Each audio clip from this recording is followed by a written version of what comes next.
milipuko ya maumivu haitaki kuisha. Tulipuuza maneno ya jana, sasa ndoto zetu zimelala barabarani. Dogo nani? Fresh. Nadhani kuelekeza kila kitu, ndio. Mimi kanielekeza kuna mtu anataka nipige picha, ila sijajua mpiga picha ni nani. Na hivyo hisi ni wewe.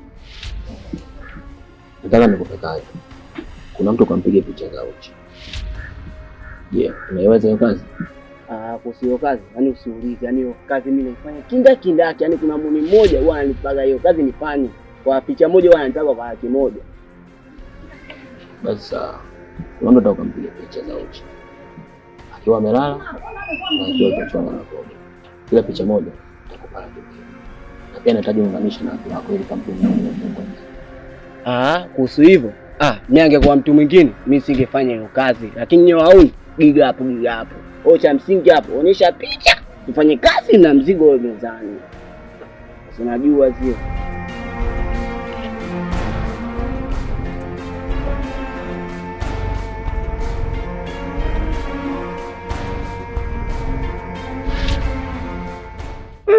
Mbona kazi ngumu hiyo?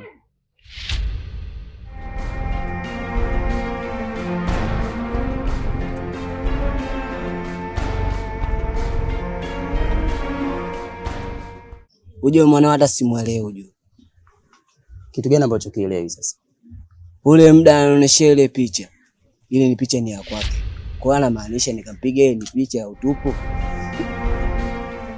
Wewe una usasi gani? Sasa kupa kazi ukampige picha. Usifanye kama alivyokuambia. Na sikasha kwambia pesa atakulipa. Una shida gani hapo sasa?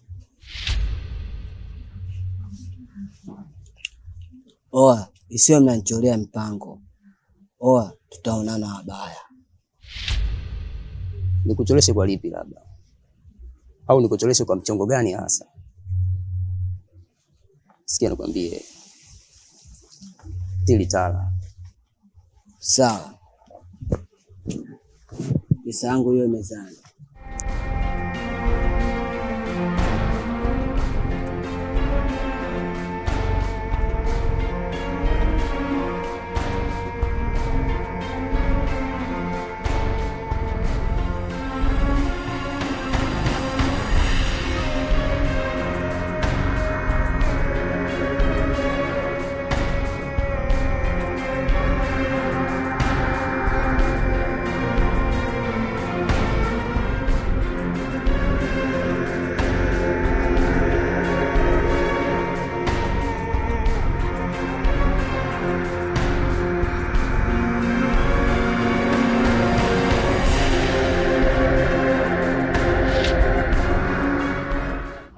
Wewe dogo, unafanya nini hapa?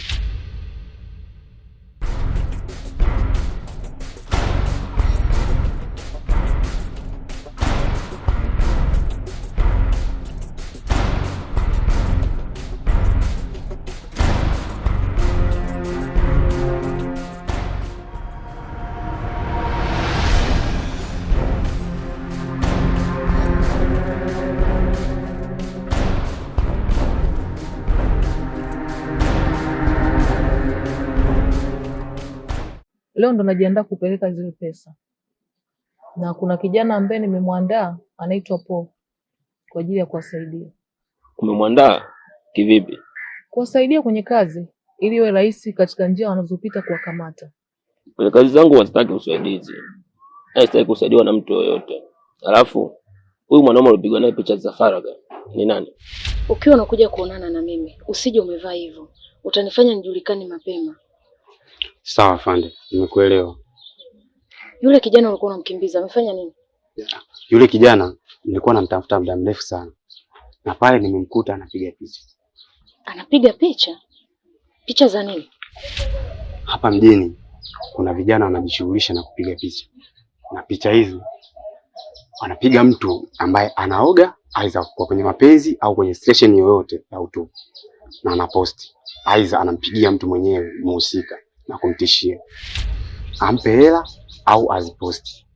Umefanikiwa kumjua labda kiongozi wake? Unajua kaka, mimi nina mume wangu ambaye anafanya kazi nchi za nje, na huwa anakaa kule miaka 2 hadi 3. Sasa na mimi kama mwanamke nina hisia za kimwili, siwezi kukaa tu hivi. Ndio nikatafuta huyo kijana ambaye ni dereva bodaboda ili kukizi haja zangu za kimwili. Huyo kijana ndo anaotoka kwenye mchongo wote. Inawezekanaje? Inawezekana. Kabla hujapeleka hizo pesa, hakikisha nijue ni kiasi gani. Sasa tunafanyaje? Cha kufanya usiwapelekee hizo hela leo. Kaa nazo. Alafu nitakwambia tunafanya nini. Sawa. Uwe na siku njema.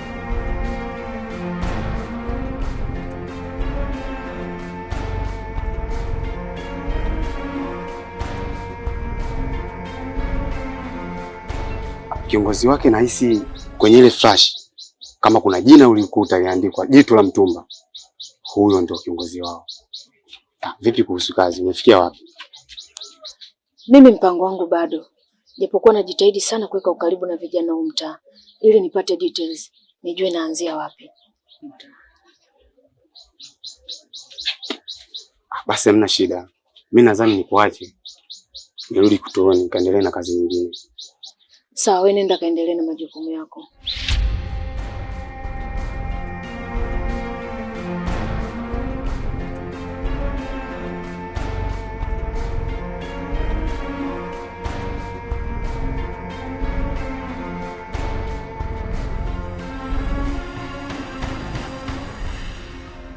Afande Mkundaba, kwanza kabisa ningependa nikushukuru kwa kutupa taarifa ya yule askari mpelelezi ambaye anatufuatilia. Ingia kwenye point ulionitia hapa na sio vingine. Okay, poa. Yule dogo photographer ambaye tunamtumiaga kwenye kazi zetu, kuna sehemu alienda kupiga picha. Alienda kuchukua video ya mume na mke ambaye walikuwa kwenye faragha. Sasa kuna askari mmoja alipita pale akamuona. Wakaanza kukimbizana. Kwenye hali ya kukimbizana, dogo akaidondosha kamera. Na nimesikia kuwa hiyo kamera ipo kituoni. Jiga, silishakwambia na nishakupa taarifa kuwa wapelelezi wamemwagwa kila sehemu, alafu nchi ipo chini ya uangalizi mkali na rais hataki ujinga hata kidogo. Tunakamata wahalifu wa design mbalimbali kila siku, wauza bange, wauza madawa, majambazi tunauana nao huko kila siku. Jiga, yani mnanipa wakati mgumu sana kwenye hichi kitu ambacho. Hebu tusimameni basi kwanza ile swala lipite. Kisha tutaendelea na kazi zetu kama kawaida. Afande Mkundaba, nisamehe sana. Ni vile tu ambavyo nilichelewa kumpa yule dogo photographer taarifa mapema. Acha nifuatilie ile swala leo, nijue kesi anayo nani, kisha nitawajulisha.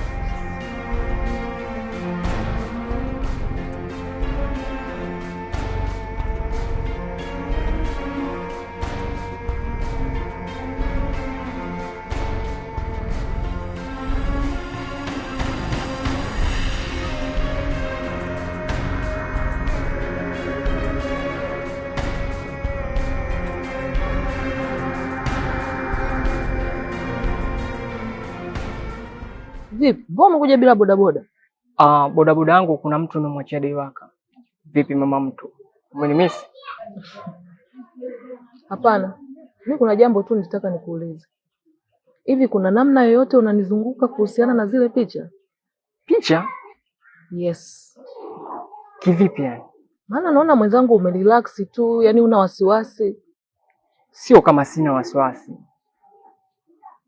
Hapa nilipo na mawazo. Nawaza akijua mume wako anaweza akanipiga hata risasi. Na vipi kuhusu pesa? Umewapelekea? Hapana. Ilikuwa nipeleke leo ila nimeahirisha. Tutapeleka siku nyingine. Vipi? Mbona kama umekuwa mnyonge ghafla? Amna. Hapa nawaza. tunaelekea nyumbani au tunaenda kule kwa siku zote? Nikikuhitaji nitakupigia simu. Kwa heri.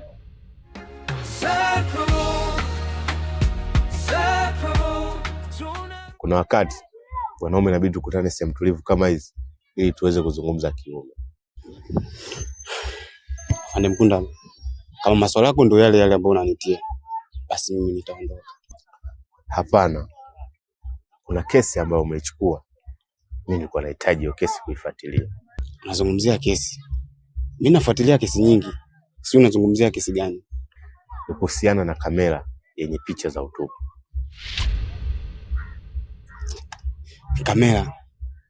Kwanza nani alikwambia kama mimi na kamera?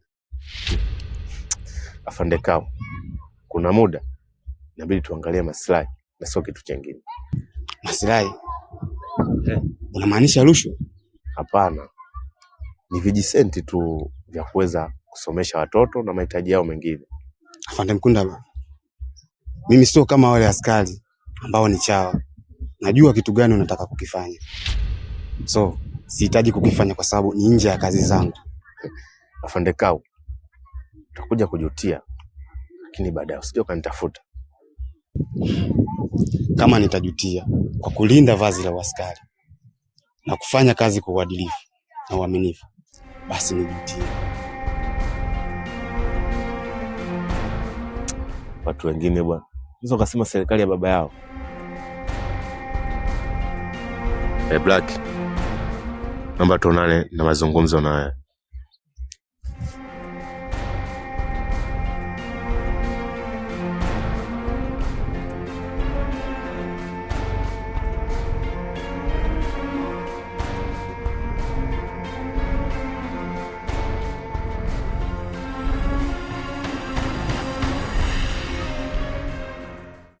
Nimejaribu kuongea na Afande Kao. Anaonekana ni mwadilifu sana kazini. Halafu nilishaongea na Jiga. Hii kazi kwa mnafanya nifanye kwa makini sana. Na vile vile nilishamwambia tusimame kwanza kwa muda. Maana kuna mpelelezi ameagiziwa kwenye hii kazi. Sawa. Kwani huyo mpelelezi aliyetumwa ameshafika tayari? Mpelelezi sijamjua, ila ni wa kike. Nikishamjua nitakwambia.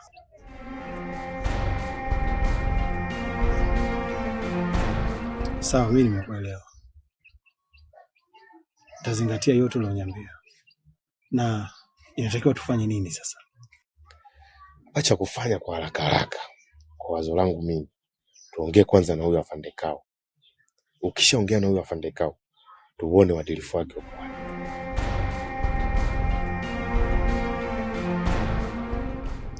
Sawa, mimi nitaenda kuongea na huyo Afande. Alafu kitachojiri nitakwambia. Ila wewe fanya juu chini hiyo kamera uipate. Sawa. Fanya hivyo.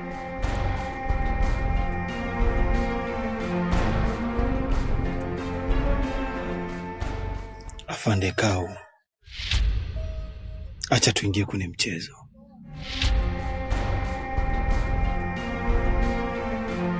Hello. Kuna afande mmoja anaitwa Mr. Kao. Nipe details zake zote za maisha. Anatokea wapi na familia yake sasa hivi. Sawa.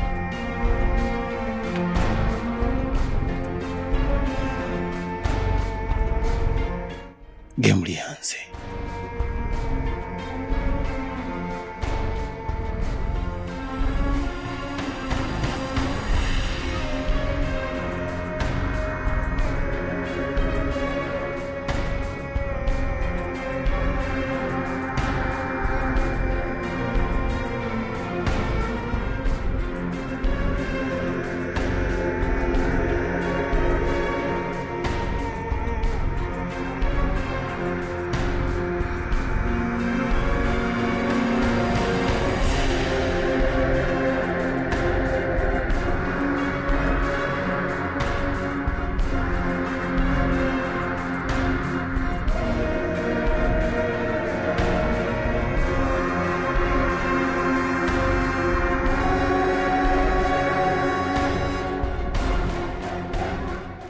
Bila shaka wewe ndio umeniita mazingira haya. Ndio, mimi ndo nimekuita hapa.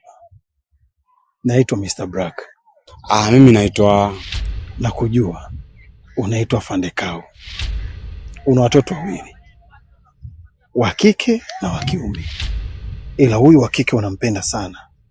Yuko chekechea Wewe ni nani hasa mpaka unajua familia yangu kwa ndani?